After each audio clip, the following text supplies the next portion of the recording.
মা ভবতারিণী সেবাশ্রম ট্রাস্টের এই সদস্য যারা এখানে এসে উপস্থিত হয়েছে। ভবতারিণী সেবাশ্রম ট্রাস্টের মানুষের সেবা। মা আসছেন ঘরে, আর রাত পোহালেই শুভ পঞ্চমী। তার আগে গ্রামীণ মা দিদিদের মুখে হাসি ফোটাতে পৌঁছে গেলেন মা ভবতারিণী সেবাশ্রম ট্রাস্ট। স্বামী বিবেকানন্দ বলেছিলেন, জীব সেবাতে শিব লাভ। সেই বাণীকে পাথেয় করে জগৎবল্লভপুরে, উত্তর সন্তোষপুরে তাদের যে অনাথ আশ্রম ও বৃদ্ধাশ্রম তৈরি হচ্ছে, সেই বৃদ্ধাশ্রমের সামনেই মা বোনদের হাতে তুলে দেওয়া হলো নতুন বস্ত্র। সেই নতুন বস্ত্র পেয়ে খুশি মনে পৌঁছে গেলেন নিজ নিজ বাড়িতে। তবে তারা এই দীর্ঘ বছর ধরে একই রকম মানব সেবায় নিজেদের নিয়োজিত করে রেখেছেন। তবে পুজোর এই কটা দিন এই গরিব দুস্থ মানুষদের মুখে হাসি ফোটাতে পেরে এই ট্রাস্টের সভাপতি মন্টু সাঁতরা এবং সদস্যরা অনেকেই খুশি, এবং তারা জানাচ্ছেন মানুষের এই গালভরা হাসি তাদের কাছে আশীর্বাদ, এবং তাকে পাথেয় করে তারাই এগিয়ে যাবে আগামী দিনের উদ্দেশ্যে।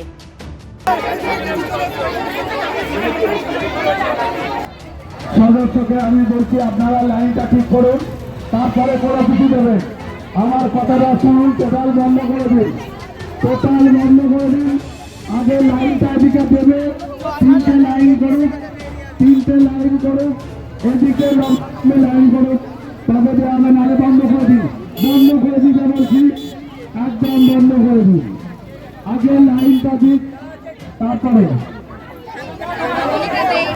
সেই সাথে আমাদের মা ভবতারিণী সেবাশ্রম ট্রাস্টের এই সদস্য যারা এখানে এসে একটাই কথা বলবো, আমরা মমতা বন্দ্যোপাধ্যায়, অভিষেক বন্দ্যোপাধ্যায় সৈনিক। আমরা 365 দিন শুধু রাজনীতির মধ্যে থাকি না, সামাজিক যে দায়বদ্ধতা, সেই দায়বদ্ধতাও কাঁধে তুলে নিই। বিভিন্ন সময় বিভিন্নভাবে আমরা অনুষ্ঠান করি। এখন শারদোৎসব এসছে, দুর্গোৎসব। এই দুর্গোৎসবে আমরা যারা পিছিয়ে পড়া মানুষ আছে তাদেরকে পরিবারের সঙ্গে একাত্মবোধ করার জন্য আমাদের এই বস্ত্র উপহারের অনুষ্ঠান। এবং এখানে যে সেবাশ্রম সমিতি মা ভবতারিণী ট্রাস্ট করছে, তারা এই শারদোৎসবে সেই পিছিয়ে পড়া মানুষগুলোর জন্য যে চিন্তাভাবনা করেছে, আমি আন্তরিকভাবে অভিনন্দন জানাই। এইভাবেই মামাটি মানুষের কাজ করুন। আমি ক্লাস 9 থেকে যখন পড়াশোনা করছি, আমি হাওড়া লায়ন্স ক্লাবে একসময় কাজ করেছি। তাদের চক্ষু পরীক্ষার সময় সেবা করেছি মানুষের।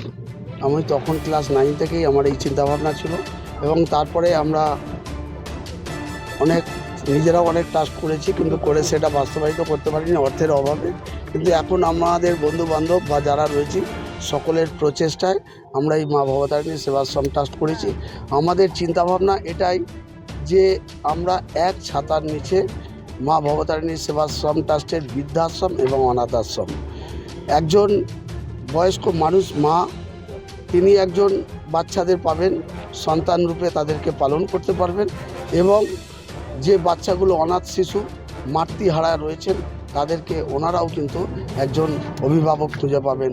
আমরা তাদেরকে একই ছাতা দিচ্ছি। আসলে আমাদের এখন পর্যন্ত যা অবস্থা, আমরা প্রায় 60 জন সদস্য আছি।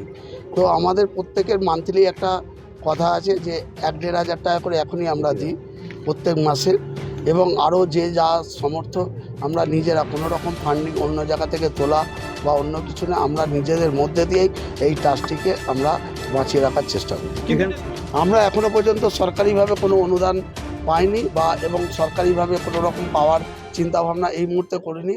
আমরা নিজেদের কাছ থেকে আগে কিছু করে দেখাতে চাই, তারপরে আমরা ভাববো সরকার আমাদের কীভাবে সাহায্য করবে।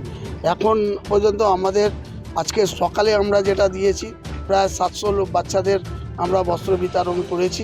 সেটা হচ্ছে আপনার আমতাতে, এবং এখন আমরা যেটা করতে এসেছি 600 থেকে 700 বস্ত্র আমরা উপহার করি। কত বছর ধরে করছি?